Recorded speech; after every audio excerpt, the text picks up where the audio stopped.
પરમ કૃપાળુ શ્રીજી મહારાજ, બાપાશ્રી, સમસ્ત સદગુરુઓ તથા અનંત દિવ્ય મુક્તોની આ દિવ્ય સભામાં ઉપસ્થિત સર્વે સંતો તથા આપ સર્વે મુક્તોના ચરણોમાં સાષ્ટાંગ દંડવત પ્રણામ સહી. જય સ્વામિનારાયણ.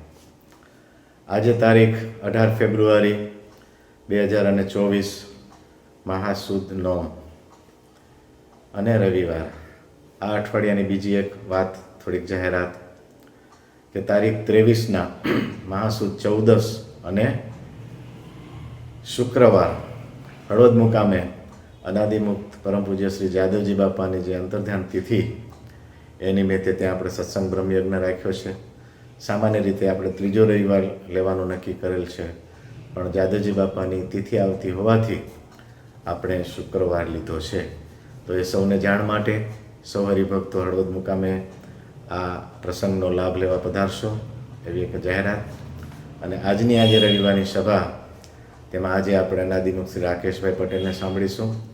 રાકેશભાઈ પટેલ વૃંદાવન સ્વામીની વાતો, એના જે બહુ જ નાની પણ ખૂબ ઊંડાણવાળી જે વાતો અને એનો જે સાર બાપાના મહારાજના વચનો લઈને ખૂબ સરસ કરતા હોય છે. તો આજે ફરીથી આપણે એ વૃંદાવન સ્વામીની વાતોનો આસ્વાદ માણીશું. તો આવો શ્રી રાકેશભાઈ. પરમ કૃપાળુ શ્રીજી મહારાજ, અનાદિ મહામુક્તરાજ બાપાશ્રી, સમર્થ સદગુરુશ્રીઓ તથા અનંત અનાદિ મુક્તોની દિવ્ય નિશ્રામાં ટેલી સત્સંગથી જોડાયેલી સંત મંડળ સહિતની આ સમગ્ર દિવ્ય સભાને મારા કોટાન કોટી દંડોત છે. જય સ્વામિનારાયણ. આપણે સદગુરુ શ્રી વૃંદાવનદાસજી સ્વામીની વાતોનો આસ્વાદ માણી રહ્યા છીએ. આજે આપણે સ્વામીની વાતોમાંથી વાર્તા નંબર 29થી શરૂ કરીશું. સ્વામિનારાયણ હરે. સ્વામીશ્રીએ વાત કરી છે, એક સમયને વિશે બાપાશ્રીને કોઈકે પૂછ્યું કે તમે સમાધિ કરો છો તે શું કરવા કરો છો? બાપાશ્રીને આવો પ્રશ્ન પૂછે છે. બાપાશ્રી ત્યારે ખૂબ સમાધિ કરતા, એટલે પૂછે છે કે શું કરવા સમાધિ કરો છો? ત્યારે કહ્યું છે, સર્વને ઓળખાણ પડે તે માટે. એક તો બધાને ઓળખાણ પડે તે માટે, તથા જે જે જોગમાં આવે તેના પર દયા કરીને ધામમાં લઈ જવા માટે. પણ અમારે સમાધિ કરવાનું બીજું કોઈ પ્રયોજન નથી. એમ મોટા મુક્તના અભિપ્રાય જીવોને મહારાજના સુખમાં લઈ જવાના હોય છે. અહીંયા સ્વામીએ કોઈ કે બાપાશ્રીને પ્રશ્ન પૂછેલો કે સમાધિ શું કરવા કરો છો, એ વાતનો લઈને પ્રશ્નની વાત કરે છે. અહીંયા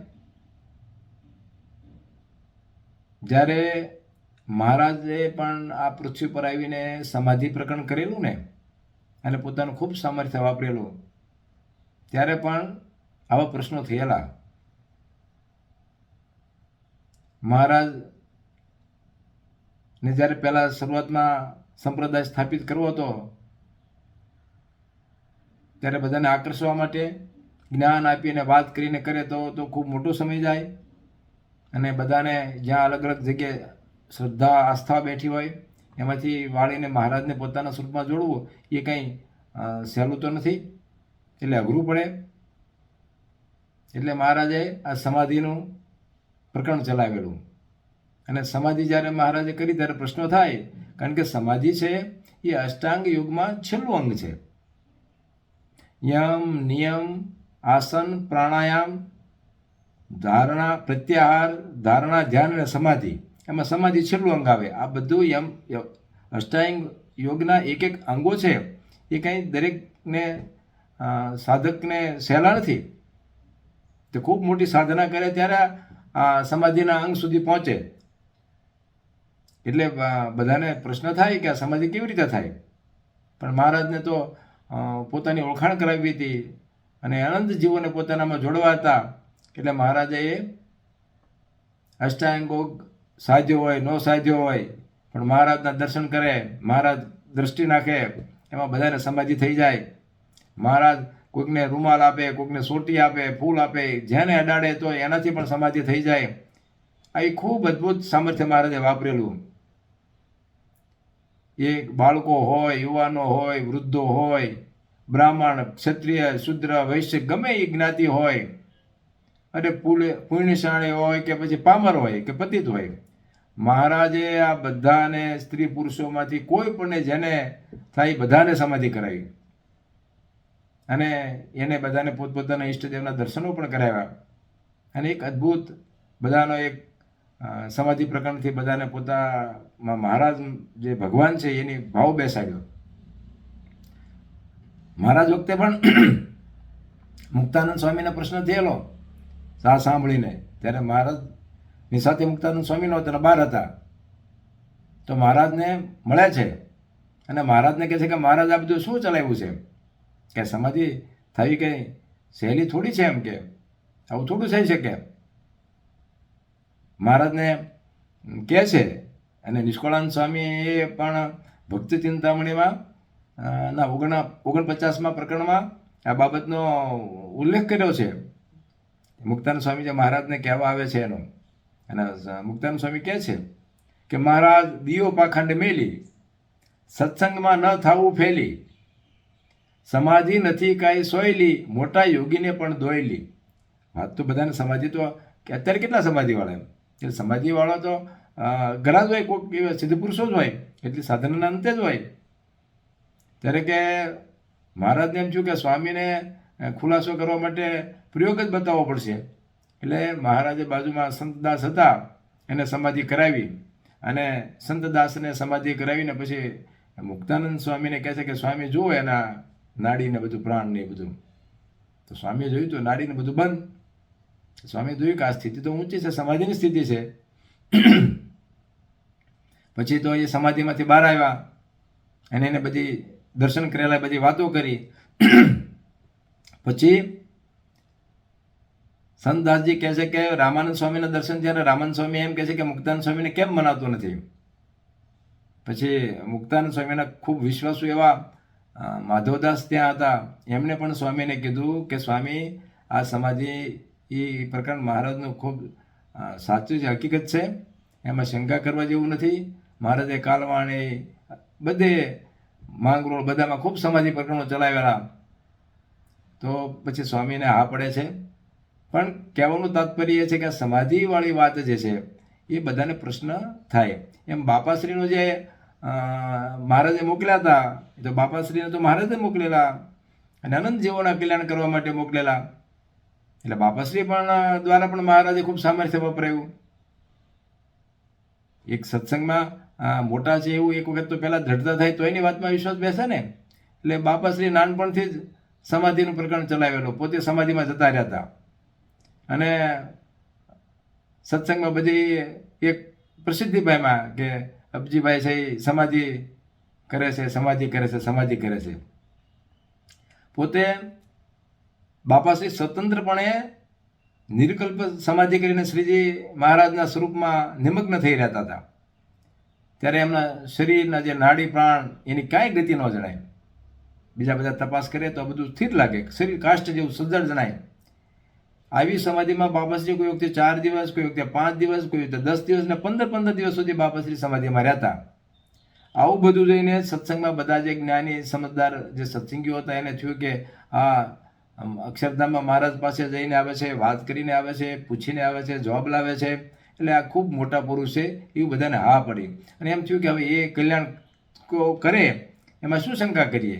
એવી રીતે બાપાશ્રીની કચ્છમાં જે આખી જે પ્રસિદ્ધિ થઈ એ દેશ વિદેશમાં બધે પણ પ્રસરી. સંવંત 1916ની સાલમાં જ્યારે આચાર્ય શ્રી અને મંદવાડ થયેલું ત્યારે સદગુરુ શ્રી ગુણાતીતાનંદ સ્વામી એમની ખબર કાઢવા ગયેલા અને બાપાશ્રી પણ ત્યાં અમદાવાદ ગયેલા. ત્યારે સદગુરુ ગુણાતીતાનંદ સ્વામીને મહારાજશ્રી એમ કહે છે કે ઓળખાણ કરાવે છે કે આ કચ્છના સમાધિવાળા અબજીભાઈ છે. એટલે બાપાશ્રી તો ત્યારથી સંપ્રદાયમાં પ્રસિદ્ધ થયેલા સમાધિવાળા તરીકે. જ્યારે સદગુરુ શ્રી નિર્ગુણદાસજી સ્વામી જે છે એ ગોપાલ સ્વામીના ખૂબ સમર્થ શિષ્ય અને પોતે પણ સામર્થ્યવાન, એ આ બાપાશ્રીને ઓળખી ગયેલા અને બાપાશ્રીનું ખૂબ મહાત્મ્ય જાણતા. એટલે જ્યારે પણ એ ભુજ આવે કે અમદાવાદ હોય ત્યારે સભામાં વાતો કરે કે જેને આટાણે મહારાજનું સુખ જોતું હોય ને એને વૃષપુર ગામમાં, વૃષપુર એટલે બળદિયા ગામમાં એક મોટા મુક્ત અબજીભાઈ નામે છે, તેનો જોગ સમાગમ કરવો અને સેવા કરી રાજી કરવા, અને અખંડ મૂર્તિમાં રહે છે બાપાશ્રીનું ત્યારનું. જેના ઉપર કૃપા દ્રષ્ટિ કરે અને મૂર્તિમાં મૂકી દે છે, અને બાપા રાજી થાય, હાથ મૂકે તો મૂર્તિમાં મૂકી દેતા. કેટલાક હરિભક્ત દેહ મૂકે સ્વામી કે ત્યારે શ્રીજી મહારાજ સાથે એના દર્શન થાય છે. આવા બધા સમર્થ જે મુક્ત છે એને જેમ સ્વામી કે મારી પાસે જોગ સમાગમ કરવા આવશો ને, એમ બાપાશ્રી પાસે પણ જોગ સમાગમ કરવા જજો. આવું સ્વામી શ્રી બાપાશ્રીની જે વાત છે એ લોકો સુધી મૂકતા. 1942માં જ્યારે કચ્છથી અમદાવાદમાં બાપાશ્રી સંઘ લઈને જાય છે, હરિનવમીનો જે ઉત્સવ છે એ એના માટે થઈને, ત્યારે મૂળી જતા રસ્તામાં કાજડા ગામની સીમ આવે છે. ત્યાં રણના કાંઠે ત્યાં એક વીડો હતો, એક જ વીડો પાણીનો મીઠો હતો. તો જે આટલો મોટો સંઘ હતો એટલે બાપાશ્રી સાથે હોય ત્યારે તો અગવડતા ન પડે, એટલે બધાએ પ્રાર્થના કરી તો 7 મીઠા પાણીના વીડા થઈ ગયા. બધાએ સવારે 9 થઈને પૂજા કરી, અને બાપાશ્રીએ પણ ત્યાં નાહી ધોઈને પૂજા કરી. તો જેવી પૂજા કરી બાપાશ્રી સમાધિમાં જતા રહ્યા. બધાને થયું સંઘમાં કે બાપાશ્રી સમાધિમાં ગયા. અને જેવા પાછા મૂળી પધાર્યા તો મૂળીમાં પણ ફરી વખત સમાધિ થઈ ગઈ. એટલે જે સંઘ હતો એ બધો અમદાવાદ જઈ રહ્યો ત્યારે બધી આજુબાજુના ગામડામાં બધે એક લોકમાં પ્રસિદ્ધિ થવા માંડી કે આ કચ્છમાં જે અબજીભાઈ છે એને સમાધિ થાય છે. અને જ્યારે હરિનવમીના દિવસે જ્યારે મોટી સભા થઈ અમદાવાદમાં, ત્યારે મહારાજ શ્રી કેશવપ્રસાદજી મહારાજ પધાર્યા સભામાં, અને નિર્ગુણદાસજી સ્વામી બાપાશ્રીને પોતે આગળ બેસાડ્યા. અને જ્યારે મહારાજશ્રીને હાર પહેરાવવાનો થયો ને, ત્યારે નિર્ગુણદાસજી સ્વામીએ મહારાજશ્રીને કીધું કે કચ્છમાં જે સમાધિવાળા જે છે અબજીભાઈ એ આ છે, આમને સમાધિ થાય છે. આ સાંભળીને મહારાજશ્રી પણ ખૂબ રાજી થયેલા. બળદિયાની અંદર વૃષપુરમાં જ્યારે મંદિર બનાવવાનું હતું ત્યારે ભુજથી સદગુરુ શ્રી અક્ષરજીવનદાસજી સ્વામી, ખૂબ મહાન સમર્થ સ્વામી, એ બળદિયા આવે છે. બાપાશ્રી સાથે બધી ચર્ચા વિચારણા કરે છે, કેવું મોટું મંદિર બનાવું, શું કરવું એની વાત કરે છે. અને ત્યાર પછી બાપાશ્રી જે છે ને એ ગામના હરિભક્તો સાથે માંડવી ગામમાં, ત્યારે લાકડા ત્યાં મળતા ઇમારતે, એટલે માંડવી જાય છે લાકડા લેવા માટે. અને જે લાકડા લેવા જાય છે ને ત્યાં બાપાશ્રીને સમાધિ થઈ જાય છે. પછી બાપાશ્રીને પાછા લાવે છે ગાડામાં, અને સ્વામી અક્ષરજીવનદાસજી સ્વામી તો વૃષપુરમાં જ હતા. એટલે પછી જોવે છે કે સમાધિ થઈ છે. પછી બાપાશ્રીના માથે ઘરે દર્શન કરવા જાય છે, હાથ ફેરવે છે, અને આખી એક સંપ્રદાયની અંદર વાત ફેલાતી જાય છે કે બાપાશ્રી સમાધિ કર્યા છે. અને 1944ની જ્યારે સાલ હતી ત્યારે નિર્ગુણદાસજી મૂળીમાં ચાતુર્માસ કરવા આવેલા, ત્યારે પણ એમના બાપાશ્રીને ત્યાં બોલાવેલા. અને બાપાશ્રીને બોલાવ્યા ત્યારે મૂળીમાં બાપાશ્રીને પછી ફરી સમાધિ થઈ ગઈ. ત્યારે 3-4 દિવસ સમાધિ થઈ, અને પછી સમાધિ ઉતર્યા પછી બાપાશ્રી નિર્ગુણદાસજી સ્વામીને દર્શન કરવા આવ્યા છે. ત્યારે નિર્ગુણદાસજી સ્વામી પૂછે છે કે આ સમાધિમાં રહેવા રૂપે શું ચરિત્ર કર્યું? ત્યારે બાપાશ્રી બોલ્યા છે, આ સમાધિનો ભાવ દેખાડ્યો તે સત્સંગમાં અનંત જીવના સમાસને અર્થે છે. બાપા કહે કે અમારે બીજું કંઈ સમાધિનું પ્રયોજન છે નહીં, પણ અનંત જીવના સમાસને અર્થે છે. અને આપણે તો બાપાશ્રી અહીં આપણે શબ્દ વાપરે છે બંને, કે આપણે તો સદાય શ્રીજી મહારાજની મૂર્તિમાં છીએ, એ સમાધિ છે. સાચી સમાધિ તો શ્રીજી મહારાજની મૂર્તિમાં અખંડ સુખ લેવું એ છે. પણ આ લોકોને દેખાડવા માટે તો શું થાય કે આવી સમાધિ કરીએ તો તેને ખ્યાલ આવે. એટલે કે આપણે તો અખંડ મૂર્તિમાં રહીએ એ જ સમાધિ છે, પણ મૂર્તિથી ક્ષણવાર પણ નોખા પડતા નથી. જેમ બાપા પૂજ્ય મામા કહેતા ને કે ક્ષણવાર પણ મૂર્તિ ભૂલાતી નથી, એમ ક્ષણવાર પણ નોખા પડતા નથી આ મોટા મુક્તો. સળંગ મૂર્તિનું સુખ અખંડ અનુભવાય છે, એ કંઈ કટકો પડતો નથી, સતત ને સતત ભોગવાય છે. ત્યારે સ્વામી જવાબ આપે છે કે બરાબર છે, શ્રીજી મહારાજના અનાદિમુક્ત તો શ્રીજી મહારાજ રૂપ જ છે. આમ સ્વામી એકાબીજી અરસપરસ પોતપોતાની વાતો કરે છે. 1948માં પણ બાપાશ્રીએ મંદવાડ જ્યારે ગ્રહણ કર્યો ને, ત્યારે અમદાવાદમાં નિર્ગુણદાસજી સ્વામીને ખબર પડે છે કે બાપાશ્રી એ ખૂબ બીમાર છે. એટલે સ્વામીને ખૂબ ઉચાળ થાય છે, અને સ્વામી ભુજમાં સદગુરુ શ્રી અક્ષરજીવનદાસજી સ્વામીને સંદેશો આપે છે. સદગુરુ શ્રી ઈશ્વરચંદ્રદાસજી સ્વામી દ્વારા પત્ર લખાવીને કે બાપાશ્રી ખૂબ બીમાર છે, અમને ખૂબ ચિંતા થાય છે, ખૂબ મોટા છે, તમે એમની સેવામાં ભુજથી 2 સંતોને મોકલજો. એટલે અક્ષરધામદાસજી સ્વામી 2 સંતોને મોકલે છે અને બંને સાધુ ત્યાં બાપાશ્રીનો ખાટલો છે એ મંદિરમાં લાવે છે, જેથી વધારે સારી રીતે એમના સેવા થઈ શકે. તો ત્યાં આવીને બાપાશ્રી પાછા સમાધિમાં જતા રહે છે. એટલે આવી રીતે સમાધિમાં રહેતા 27 દિવસ થયા.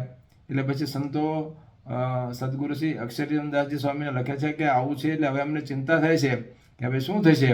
એટલે અક્ષરધામદાસજી સ્વામી સંતો પાર્ષદો સહિત બધાને લઈને ભુજથી બળદિયા વૃષપુર બાપાશ્રીના ત્યાં આવે છે, બાપાશ્રીના દર્શન કરે છે અને બાપાશ્રી પછી સમાધિમાંથી જાગે છે. ત્યારે સ્વામીને કહે છે કે અમારે અને મહારાજને વાત ચાલતી હતી કે મહારાજને મેં કીધું કે ધામમાં લઈ જાઓ, તો મહારાજે અમારી પ્રાર્થના અને બદલે હવે સદગુરુ નિર્ગુણદાસજી સ્વામીના ધામમાં લઈ જઈએ છીએ, એટલે અમારે રહેવાનું થશે. એવી બધી અમારે ચર્ચા વાતો ચાલી એમ અક્ષરધામદાસજી સ્વામીને કહે છે. અને આવી રીતે બાપાશ્રી સમાધિમાં ગયા. 27 દિવસ પછી નિર્ગુણદાસજી સ્વામી પણ ત્યારે બીમાર પડેલા. એટલે સ્વામીએ પછી એમને બોલાવ્યા બાપાશ્રીને કે અમારે શરીરે મંદવાડ છે, તો તમે દર્શન દેવા અને દર્શન કરવા મહાન સમર્થ સંત હતા કે પધારો. એટલે બાપાશ્રી છે ત્યાં પધારે છે અમદાવાદ. અને પછી સ્વામી એમને પૂછે છે કે તમે મહારાજ મને ક્યારે ધામમાં લઈ જશે એ સમાધિ કરીને પૂછો ને. ત્યારે બાપાશ્રી કે વૃષપુરમાં આપણે 27 દિવસ સુધી તો મારા સાથે ચોવાટ ચાલી હતી અને એમાં તો નક્કી થઈ ગયું કે હવે તમને ધામમાં લઈ જવાના છે, હવે હું પૂછવાનું શું કામ છે. અને આ લોકની રીતે આપણે આવવું જવું દેખાય, પણ આપણે તો કંઈ આવવું જવું છે નહીં, આવવા જવું જવું આપણે ક્યાં છે, એટલે જવાનું પૂછવું આ બધું શું કરવું એમ. આપણે તો મહારાજની મૂર્તિમાં જ છે સ્વામીને કહે, અને સ્વતંત્ર થકા બધું જાણીએ છીએ. અહીંયા બાપાશ્રી સ્વામીશ્રીની સાથે પોતાની બંનેની સ્થિતિની જે મહાનતા છે એની પણ વાત કરે છે. ને મૂર્તિમાં રહ્યા થકા મહારાજના સંકલ્પથી દેખાઈએ છીએ. ત્યારે સ્વામી બોલી જાય, એ તો આપણે 2 જ જાણીએ છીએ. સ્વામી પણ એ વાતનો સ્વીકાર કરે છે કે પોતે પણ સમર્થ છે અને બાપાશ્રી પણ સમર્થ છે કે એ તો આપણે 2 જ જાણીએ, પણ સમાધિ કરો તો કેટલાકને આશ્ચર્ય થાય જે સમાધિમાં જઈને મહારાજને પૂછી લાવે છે. આવા સ્વામીના વચન સાંભળીને પ્રથમ તો બાપા એમ બોલ્યા કે એમાં શું, પણ હવે સ્વામીનો આગ્રહ જોયો અને સ્વામીનો એ બાબતમાં રાજીપો જોયો. એટલે પછી સ્વામીને રાજી કરવા માટે બાપાશ્રી સમાધિમાં જાય છે અને સમાધિમાંથી આવીને પાછા કહે છે કે મહારાજ જે મૂર્તિમાં સદગુરુ શ્રી ગોપાળન સ્વામી રહ્યા છે ત્યાં જ સદગુરુ શ્રી નિર્ગુણદાસજી સ્વામી રહ્યા છે. અને મહારાજે એમ કહેવડાવ્યું છે કે અમારી મૂર્તિમાં રહ્યા થકા સ્વામી તો અનંત જીવોના કલ્યાણ કરવા અમારી ઈચ્છાથી સત્સંગમાં દેખાય છે, એવા સમર્થ છે, છતાં પણ તમારી પાસે સમાધિ કરાવીને પૂછાયું એ તો મનુષ્ય ચરિત્ર કર્યું. આમ અલગ અલગ રીતે મોટા મુક્તો એકાબીજીની કેમ પ્રસિદ્ધિ થાય એના માટેનો પ્રયાસ કરતા હોય છે. કેટલાય ગામડાના શહેરોમાં બાપાશ્રી જ્યાં જ્યાં જાય ત્યાં બાપાશ્રીના દર્શનની બધાને ખૂબ તાણ રહે. એક આખો અદ્ભુત પ્રભાવ બાપાશ્રીનો હતો. બાપાશ્રીને જ્યારે પરમ પૂજ્ય જાદવજી બાપાની આંખમાં પૂળું હતું અને એના માટે સારવાર માટે ત્યારે તો ભુજ કે ગામડાઓમાં કોઈ એવી આંખની સારવાર સારી થઈ શકતી નહોતી. અને શેઠ શ્રી બળદેવભાઈ બાપાશ્રીના ખૂબ હેતવાળા હતા. તો એમણે એમ કીધું કે અહીંયા જાદવજી બાપાની સેવા કરીએ, આંખની સારવાર કરીએ. એટલે બાપાશ્રી ત્યાં અમદાવાદ પધારે છે. અમદાવાદ મિલમાં ઉતરે છે ને ત્યાં બધા બાપાશ્રીના જે કંઈ આવેલા જોઈ અને ગુજરાતનો તો બાપાશ્રી પ્રેમ ખૂબ વખાણે છે. એટલે બધા બાપાને પૂછે ત્યાં આવીને, જે બાપાશ્રી ઉતર્યા હોય કે અબજી બાપા આવ્યા છે તે ક્યાં છે, સમાધિવાળા કચ્છમાંથી આવ્યા છે અબજીભાઈ ક્યાં છે, એમ કરીને બધા બાપાશ્રીને એક બ્રાન્ડ થઈ ગઈ સમાધિવાળા અબજીભાઈ તરીકે. તો એ રીતે બધાને પૂછે. બાપાશ્રી તો તેને કલ્યાણનું સદાવ્રત ખુલ્લું મૂક્યું હોય ને એમ બધાને આશીર્વાદ આપે, કૃપા દ્રષ્ટિ કરે, માથે હાથ મૂકે, કોઈ માંદા ખૂબ કોઈ દરિદ્રી હોય તો પણ બાપાશ્રી એનું સારું કરે. આવી રીતે બાપાશ્રી ખૂબ પ્રતાપ વાપરેલો. હવે જાદવજી બાપાને આંખે થોડું સારું થવા માંડ્યું એટલે પછી બાપાશ્રીએ વિચાર્યું કે હવે કચ્છમાં પાછા જઈએ. ત્યારે ઝાલાવાડના બધા જે હરિભક્તો હતા એમણે એમ કીધું કે બાપા હવે તમે આ બાજુ આવ્યા છો તો આ બધા હરિભક્તોને ગામડે ગામડે પધારો અને આપનો લાભ આપો.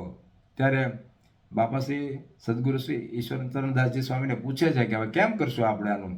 અને સદગુરુ સ્વામીને તો જેમ બાપાનો લાભ બધા મોક્ષને વધારે મળે એવો જ આગ્રહ હોય ને કે ભાઈ આપણે ક્યાં બીજું કંઈ કામ છે, આપણે બધાને આનંદ કરાવવો ને. એટલે બાપાશ્રી કે તો સારું કે પછી ધાંગધ્રિયા માલણીયાદ ને હળવદ ને બધે બાપાશ્રી ખૂબ બધા કે ઝાલાવાડના ગામડાઓમાં સત્સંગ કરાવે છે. પછી બાપાશ્રી કે અમારે ગઢડે દર્શન કરવા જવું છે. એટલે પછી ત્યાંથી ગઢડે દર્શન કરવા જાય છે, પાળિયાદ જાય છે. પાળિયાદથી પછી નીકળે છે તો રસ્તામાં તુરખા ગામ આવે છે. તુરખા ગામ એ આમ ગઢડા પ્રદેશનું ગામ છે. તો ત્યાં રાત પડી જાય છે એટલે બધા હરિભક્તો બધા હતા બાપાશ્રી સંઘે છે, સંતો પાર્ષદો સહિત એ મંદિરમાં જાય છે. તે 4-5 હરિભક્તો હશે તો એમને કીધું કે ભાઈ અમારે સવારે ગઢડા જવું છે, કાલી એકાદશી છે અને અહીંયા રાત પડી ગઈ છે તો અમારે રાત્રે સૂવું છે અને સવારે નીકળી જઈશું. તો હરિભક્તો ખૂબ રાજી થયા અને એમણે બધી આસનની વ્યવસ્થા કરીને પાણીની વ્યવસ્થા કરાવી. પછી એમને બાપાશ્રીના સાથે હતા એના દર્શન કર્યા ત્યારે હરિભક્તો બોલ્યા કે આ કોણ છે એમ કે. આમ તો બાપાશ્રીનું જબરદસ્ત આકર્ષણ તો હોય જ. એટલે કે આ આશાભાઈની બધા હતા સાથે. તો એમણે કીધું કે આ કચ્છના જે સમાધિવાળા અબજીભાઈ કહેવાય ને એ પોતે છે. એટલે આ બધા બાપાશ્રીનો પ્રભાવ અને પ્રતાપ તો સાંભળેલો જ તે કે આવા સમાધિવાળા છે. એટલે એને તો ખૂબ આનંદ થયો કે જો હવે આવા મોટા આપણા ગામ પધાર્યા હોય તો પછી અમારા ગામના બધા મોટા હરિભક્તોને બોલાવવો જોઈએ. એટલે બધા 8-10 મોટા હરિભક્તોને બોલાવે છે અને કહે છે કે આ અબજીભાઈ સમાધિવાળા છે, આપણા ગામ પધાર્યા છે. પછી બધા એમ કહે છે કે ભાઈ હવે તમે અહીંયા પધાર્યા છો તો અમારે કંઈક તમને જમાડવા છે, અમારું સીધું સામાન લો, ઠાકોર જમાડો. ત્યારે બધા કહે કે ભાઈ અમે તો એક ટાઈમ બધા સંતો કે બધા જમે છે અને આવતીકાલે 11 છે ને સવારમાં નીકળવાનું છે એટલે ઠાકોર જમાડવાનું તો નહીં થાય. પછી બાપાશ્રીએ આમનો બધાનો બહુ પ્રેમ જોયો. એટલે બાપા કહે તો પછી એવું કરો કે તમારા જે કંઈ ગાયો હોય કે એમાંથી થોડું તાજું દૂધ દોવડાવીને લાવો તો ઠાકોરજીને ધરાવીએ કે. પછી બધા ગામમાં જે હરિભક્તો આવ્યા હતા એ પોતાના ઘરેથી તાજું દૂધ દોવડાવીને લાવે છે. બાપાશ્રી ઊનું કરાવીને સંતોને અને ઠાકોરજીને જમાડીને પોતે ગ્રહણ કરે છે. અને પછી બાપાશ્રી કહે છે કે હવે આ બધી પ્રસાદી છે એ ગામમાં બધાને વેચી દઈએ. તો બધાને બધો ભાવ થઈ ગયેલો હતો બાપાશ્રી પ્રત્યે. તો કે એવું કરો કે તમારા આજે બધાને પ્રસાદી આપો કે.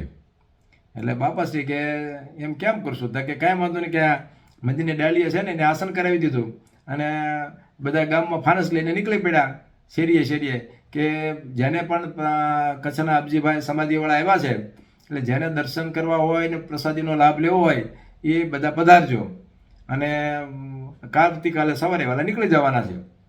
એટલે બધા આખું ગામને સમાચાર મળ્યા હતા ગામમાં તો સમાચાર તરત મળી જાય.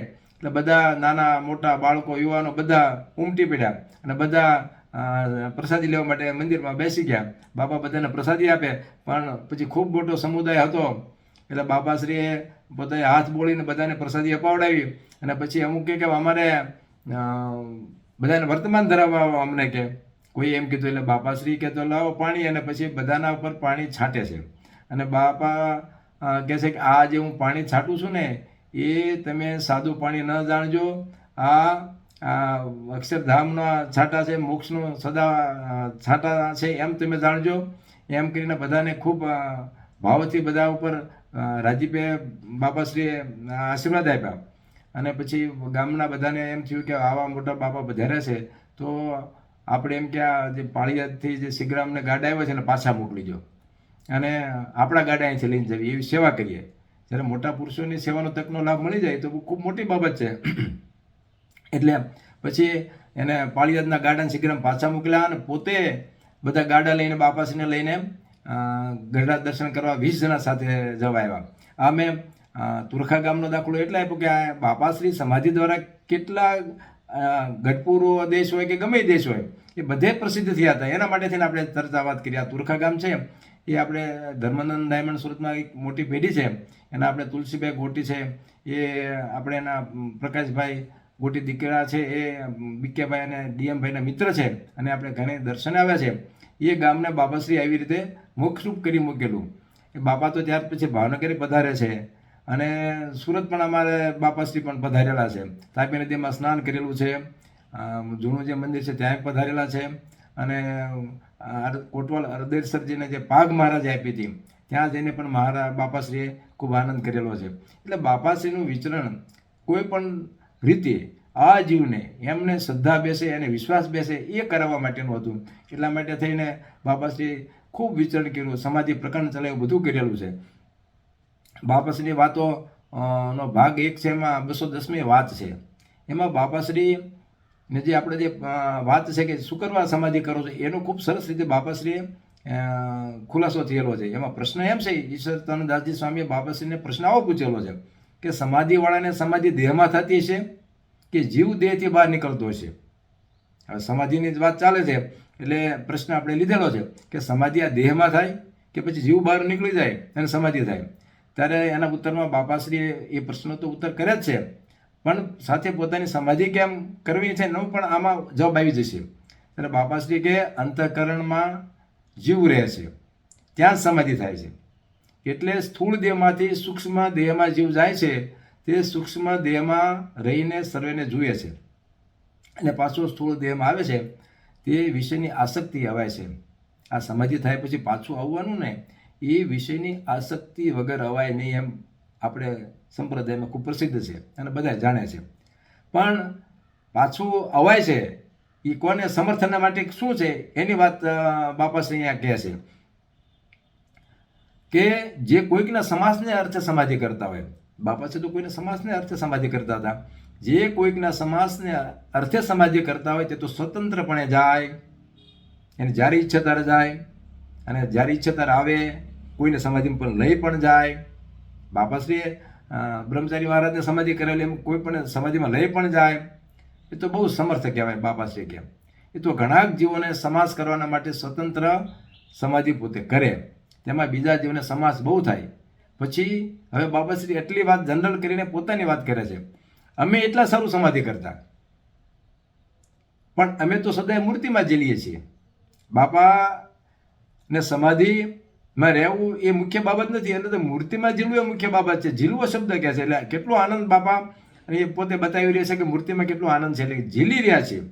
તે કેટલાકના જાણ્યામાં ન આવે, આપણે દેખાય નહીં. આમ મામા આપણે આમ મહારાજના સ્વરૂપમાં જોડાઈ રહેલા હોય તો આપણને બધાને એમ લાગે કે બેઠા છે, એમ બધાને ખ્યાલ ન આવે. પણ કોઈક સમાધિ કરે નાડી પ્રાણ બંધ થઈ જાય તો એમ થાય કે ભાઈ આ કંઈક વિશેષ થયું અને અઘરું કામ થયું, અમને મહારાજના સ્વરૂપમાં જોડાવાનું એમ લાગે.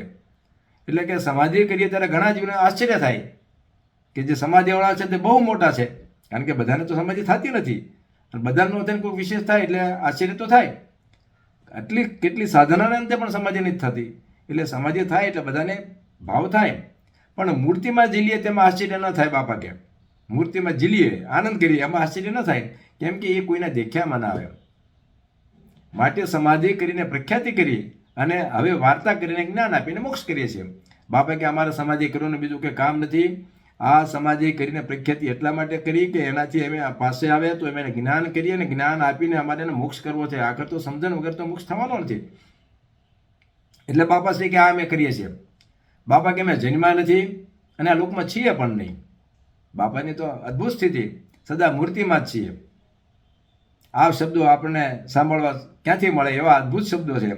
તે શ્રીજી મહારાજે આપણને મધ્ય પ્રકારના 13ના વતનમાં કહ્યું છે, જે માતાના ઉદરમાં મૂર્તિ દેખતા તે મુક્તિની સ્થિતિ કહે છે. આ સ્થિતિ તો મુક્તિની છે. આ જ આવા મોટા પુરુષને મહારાજે મોકલ્યા છે. બાપા કે આવા મોટા પુરુષને મોકલ્યા છે મહારાજે, માટે દાવ હારવો નહીં. આ શું છે કે સમય વિયો જાય ને ત્યારે બધું અઘરું પડે. બાપા જ્યારે વિરાજમાન હોય, જે રાજીપન જે કૃપા વરસાવતા હોય, મોટા મોટા મુક્તોને આપણે બધાએ સમાગમ કરેલો છે.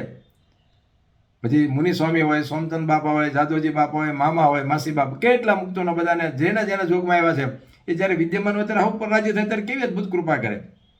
તો દાવ હારવો નહીં. બાપાશ્રી કહે છે આ શબ્દ જીવમાં ઉતારતા આવો તો જીવ પાત્ર થતો આવે. આ શબ્દ બાપા કે હું જે કહું છું એ શબ્દ જો જીવમાં ઉતારતા આવો તો પાત્ર થઈ જાય, નહીં તો પાત્ર થવું ખૂબ અઘરું છે. ખૂબ મહેનત ને સાધનાને અંતે પાત્ર થાય એ પાછું પાર ઉતરે કે કેમ. આ વખતે શરદ ઋતુ છે. બાપાશ્રી કહે છે જો વાતોમાં આતુરતા હોય તો મહારાજની મૂર્તિરૂપી ફળની પ્રાપ્તિ થાય. બાપા કે આ વાતોમાં આતુરતા જોઈએ. એની પાછળ લગાવ જોઈએ. તે આતુરતા હોય ને તો બાપા કે મૂર્તિરૂપી ફળની પ્રાપ્તિ થાય. ખૂબ અઘરી વાત છે મૂર્તિરૂપી ફળની પ્રાપ્તિ થવી, એ થઈ જાય ને. એક એક શબ્દ લાખ કરોડ રૂપિયાનો થઈ પડે. બાપા કે એક એક શબ્દ કેટલો કિંમતી છે. બાપા એમ કે મૂર્તિમાં ઝીલવું, એ ઝીલવો શબ્દ સાંભળીએ તો આપણને અદ્ભુત થઈ જાય. એવા લાખ લાખ કરોડ કરોડ રૂપિયાનો શબ્દ થઈ જાય. જો આ શરદ ઋતુ જાણી છે હોય તો જેમ ફળ પુષ્પની ઉત્પત્તિ થવાની ઋતુ આવે છે તેમ આ મોક્ષની ઋતુ આવી છે. બાપા કે જેમ જ્યારે સમય આવે ત્યારે પાનકર ઋતુ થાય ને પછી બધા ફળ ફૂલ આવે ને બધું થાય ને, જેવા ફળ આવે ને સમય આવે ત્યારે એક બધી ઝાડ પાનમાં ફળ આવી જાય.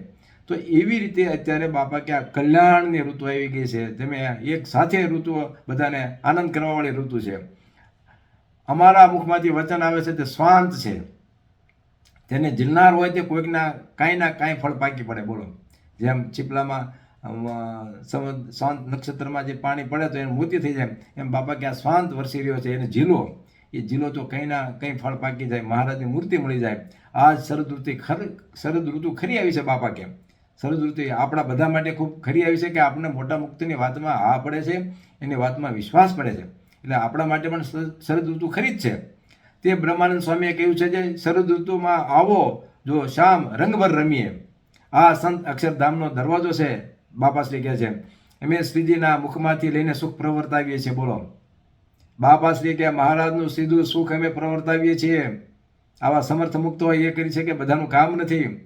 અને મૂર્તિમાંથી લઈને વાતો કરીએ છીએ. મૂર્તિમાંથી સીધે લઈને વાતો, ક્યાં મૂર્તિનું કેટલું અદ્ભુત નજીકપણું કે મૂર્તિમાંથી લઈને જ વાતો કરીએ છીએ ને મૂર્તિનો રસ પ્રવર્તાવીએ છીએ. મૂર્તિ સિવાય કંઈ વાત નથી. આવી અદ્ભુત બાપાનું જ્ઞાન બાપાને મહારાજે મોકલીને કેવી અદ્ભુત ક્રાંતિ કરી દીધી છે. એ સ્વાંત વરસાવીએ છીએ તે કંઈકના કામ થઈ જાય છે. કંઈકના કામ થઈ ગયા, આપણા પણ કામ થઈ ગયા અને અત્યારે બધાના કામ થઈ રહ્યા છે. આ મોટા મુક્તિની વાત છે.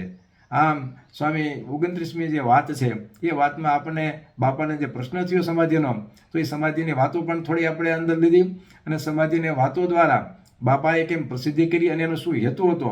બાપાને કોઈ માન પ્રસિદ્ધિ સન્માન એના માટે કાંઈ સમાધિ થોડી કરવાની હતી. એ તો બીજા જીવોને એમાંથી કંઈક હેત થાય, લગાવ થાય તો બાપાને આશીર્વાદ વરસાવવાનું કારણ બને. એને કોઈ પણ મૂર્તિમાં લઈ મૂકવો છે તો એનું કંઈક નિમિત્ત તો બને. તો આવું નાનું એવું દયા કરીને નિમિત્ત કરે છે કે આ કોઈ પણ હિસાબે સમાધિના ભાવથી તો સમાધિના ભાવથી જોડાય તો એ જીવનું સારું થાય. બાકી બાપા કે અમારે સમાધિ કરવાનો કોઈ હેતુ જ નથી. આવી ખૂબ સરસ રીતે સ્વામીએ વાત કરી. હવે આપણે સ્વામીની બીજી એક નાની વાત લઈ લઈશું. એ વાત છે 30મી વાત. સ્વામીએ દૃષ્ટાંત આપી વાત કરી છે પુષ્પને ઠેકાણે મહારાજની મૂર્તિ છે. પુષ્પને ઠેકાણે મહારાજની મૂર્તિ છે અને સુગંધને ઠેકાણે સુખ છે. એ જ રીતે સાકરના ગાંગડાને ઠેકાણે મૂર્તિ છે અને ગળપણને ઠેકાણે સુખ છે. એ સુખ દિવ્ય છે પણ જે એના ભોગતા થાય એને મળે છે, માટે સુખ ભોગતા થવું. સ્વામીનું પુસ્તક છે ને બહુ આમ નાનું છે, બહુ મોટું વિશાળ કદનું પુસ્તક નથી. અને એમાં પણ સ્વામીએ વાતો જે છે પણ ખૂબ નાની નાની વાતો છે. મોટા ભાગની વાતો નાની છે. એ વાતની અંદર સ્વામી પોતાની વાતને સ્પષ્ટ કરવા માટે, અસરકારક બનાવવા માટે, મુદ્દાને આપણા સુધી પહોંચીને ઉતરી જાય એના માટે સ્વામી દૃષ્ટાંતનો પણ ખૂબ સરસ આશરો લે છે. સ્વામી ઘણા દૃષ્ટાંતો લે છે પણ દૃષ્ટાંતો કેવા ટૂંકા દૃષ્ટાંતો, ખૂબ લાંબા લાંબા દૃષ્ટાંતો નહીં. જેમ વાતો ટૂંકી એમ દૃષ્ટાંતો પણ નાના, પણ એ દૃષ્ટાંતો કેટલા અસરકારક. અહીંયા આપણે જોઈએ છે કે 4 જ લીટીની વાત છે તો એમાં તો 2 તો દૃષ્ટાંત આપી દીધા સ્વામીએ. આપણે સુગંધની વાત અને પુષ્પની વાત કરી, આપણે પસાર થઈ રહ્યા હોય તો પારિજાતનું ઝાડ હોય, મોગરાનું વૃક્ષ હોય કે ઝાડ હોય, છોડ હોય અને બીજા નાના મોટા જે કે રાતરાણીના એના કંઈ છોડ હોય, તો એનાથી પસાર થઈએ ને તો આપણને એની પવનની દિશા આપણી બાજુ ને તો આપણે સુગંધ આવે તો તમને ખબર પડે કે અહીંયા કોઈ પણ મોગરાનું પુષ્પની સુગંધ છે કે એનું છોડ છે કે પારિજાતનો છે કે રાતરાણીનો છે, એમાં આપણને ખ્યાલ આવે. કારણ કે એ પુષ્પ છે એ પોતે સુગંધ છોડે છે. એમ સ્વામી કહે છે કે મહારાજની જે મૂર્તિ છે એ મૂર્તિ સુખમય છે. એ મૂર્તિ આવે એટલે એમાંથી સુખ પ્રસરે જ.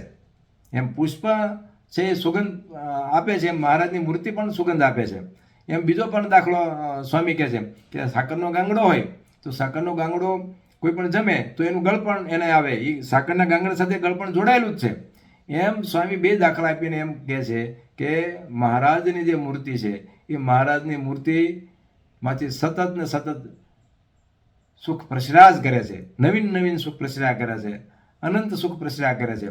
એવી રીતે એ મૂર્તિના સુખ ભોગતા થવા માટે બાપા સ્વામી કે એ દૃષ્ટાંતો, આ લોકોના દૃષ્ટાંતો ત્યાં એટલા બધા પરફેક્ટ મેચ ન થાય, દિશ બતાવવા માટે હોય, પણ આ લોકોનું સુખ છે કે સુગંધને પુષ્પ છે તો લૌકિક છે, પણ આ જે છે સુખ મહારાજની મૂર્તિઓને દિવ્ય છે. સ્વામીએ ખાસ આપણે ઉલ્લેખ કરે છે કે દિવ્ય સુખ છે. એ દિવ્ય સુખને લેવા માટે આપણે બરાબર યોગ્ય લાયકાતને, પાત્રતાને, ઈચ્છા તો આપણી હોવી જોઈએ ને, આપણી બરાબર સમજણ પાકી હોવી જોઈએ. એ દિવ્ય સુખને જીરવવાની આપણી કક્ષા પણ બનવી જોઈએ. તો સ્વામી આપણે અત્યારે જે અનાદિ મુક્તિની જે સ્થિતિ છે, સર્વોત્તમ સુખ લેવાની જે સ્થિતિ છે, એ સ્થિતિની સમજણ જો બરાબર પાકી થઈ જાય તો એ સર્વોત્તમ સુખ લઈ શકીએ. એટલે સ્વામી કે એ સુખના ભોગતા થવું, એ સુખના ભોગતા થવા માટે આપણે એવી કક્ષા, આપણી સ્થિતિ, એવા મોટા પુરુષોને રાજી કરવા, એમને આશીર્વાદ કરીને એ સ્થિતિ થાય છે. તો એ બધું આપણે બરાબર પાછું આપણે કરવાનું. આપણે ખબરદાર થઈને સાવધાની પણ રાખી અને એમાં આપણી ગાફલાઈ ન થાય, કારણ કે આ મનુષ્ય જીવન છે એ આપણી પાસે થોડું લિમિટેડ વર્ષો છે, એ આપણું જ્યાં ત્યાં બધામાં વેડફાઈ જાય અને આજે દિવ્ય સુખની જે ભોગતા થવાની છે એમાં આપણો સમય કપાઈ જાય તો આપણે ખૂબ મોટી નુકસાની જાય. એટલે સ્વામી કહે છે એ બાબતમાં આપણે ખૂબ સાવધાન રહીએ અને એ સુખ ભોગતા થઈએ. આમ સ્વામી આપણને આ બંને વાતોમાં ખૂબ બાપાશ્રીનું સામર્થ્યની વાત કરી અને પછી મહારાજની મૂર્તિ સુધી જોડી જવાની અને એના સુખ લેવાની વાત કરી અને આપણને એ સુખ ભોગતા થવા માટે મોટા મુક્તોના આશીર્વાદ આપણે જે મળ્યા છે ખૂબ અદ્ભુત બાબત છે, આપણા ખૂબ મોટા ભાગ્ય છે. આવા આનંદમાં અને કેફમાં આપણે બધા સાથે આનંદ માણીએ. આપ પણ સર્વ દિવ્ય સભાને હું પ્રાર્થના કરું છું કે આપ પણ મને મહારાજ એવા આશીર્વાદ, મને એવા કૃપામાં સતત રાખ્યા કરે અને સતત એમનો આનંદ આવ્યો કરે એવી પ્રાર્થના કરજો. અસ્તુ. સ્વામિનારાયણ ભગવાનની જય, બાપા શ્રીની જય, સદગુરુ શ્રીની જય, સ્વામિનારાયણ ભગવાનની જય. ખૂબ ખૂબ ધન્યવાદ શ્રી રાકેશભાઈ. વૃંદાવન સ્વામીની વાતો, વાર્તા 29મી અને 30મી.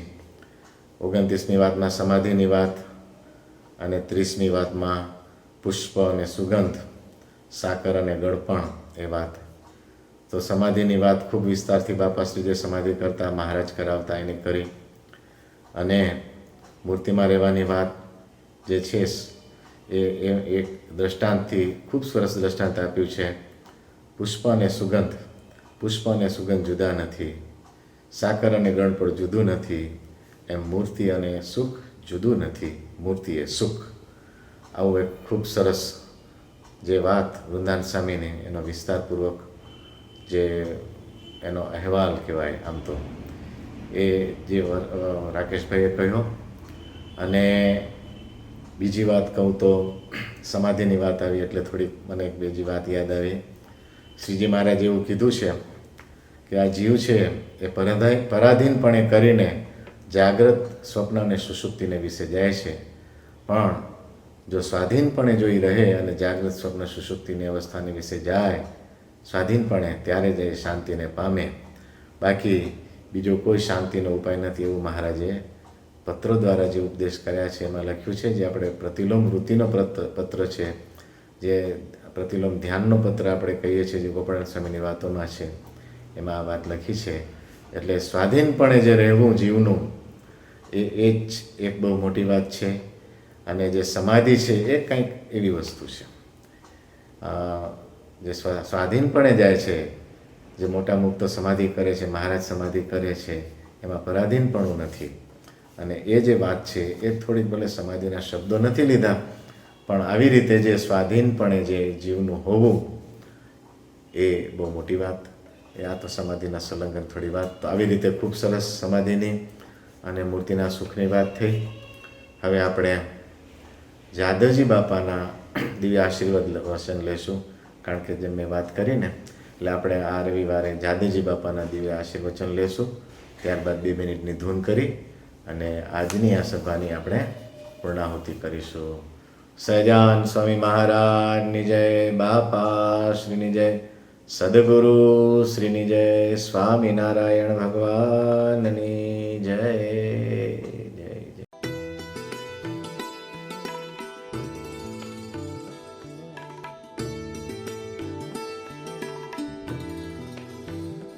મહારાજ, સંતો, હરિભક્તો આ બહુ આગ્રહ કરે છે બોલવું છે. બોલવાની મારી અરખી કેમ કે બુદ્ધિવાળો બોલી શકે અને બુદ્ધિહીન છે તે સહેજ બે જ શબ્દ બોલું કે પ્રગટ ભગવાન ને પ્રગટ ના મળેલા આ સભામાં બિરાજે છે. પ્રગટ અક્ષરધામમાં અનુપ મુક્તને સુખ આપે છે. એ દયા કરીને આપને દર્શન દે છે. એના મુક્ત એ મૂર્તિનો સાક્ષાત્કાર કરેલો હોય એ મળેલા છે. એ આપને આ સભામાં બિરાજે છે. અક્ષરધામને સભા કહી છે. મહારાજે સમકાઈને આ વાત સમજાવી છે. આ 5 દાડા રથ વહેલાયો તે પાત્ર પ્રમાણે સુખ આપ્યું. વરસાદી અનાધાર વરસે તે ડુંગરા ટેકરા માટે શું ન વરસે? વરસે તો કરો પણ ટેકરા માટે પાણી ટેકે નહીં. ખબુચિયામાં મોટા ડેમ એ ચાલે પણ ચાલતા વધે ક્યાં જાય તો પછી સમુદ્ર એ પાત્ર થયો. તેમ જેને સમુદ્ર જેવા પાત્ર છે તેને આ મૃત્યુનું સુખ સમગ્ર મળતું છે. તેમ આ 5 દાડાની પારણ યોજન રાખ્યું તે બધાને હેતુવાડ તે નિમિત્ત માત્ર મુમુક્ષુને આ શબ્દ કઈ યાદ રહી જાય તો અંશુને ભગવાનને એને મોટા દર્શન દઈને પોતાનો સુખમાં રાખે. એમ કહીને હું બોલી જાઉં સહયાન સહીમાં.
સ્વામિનારાયણ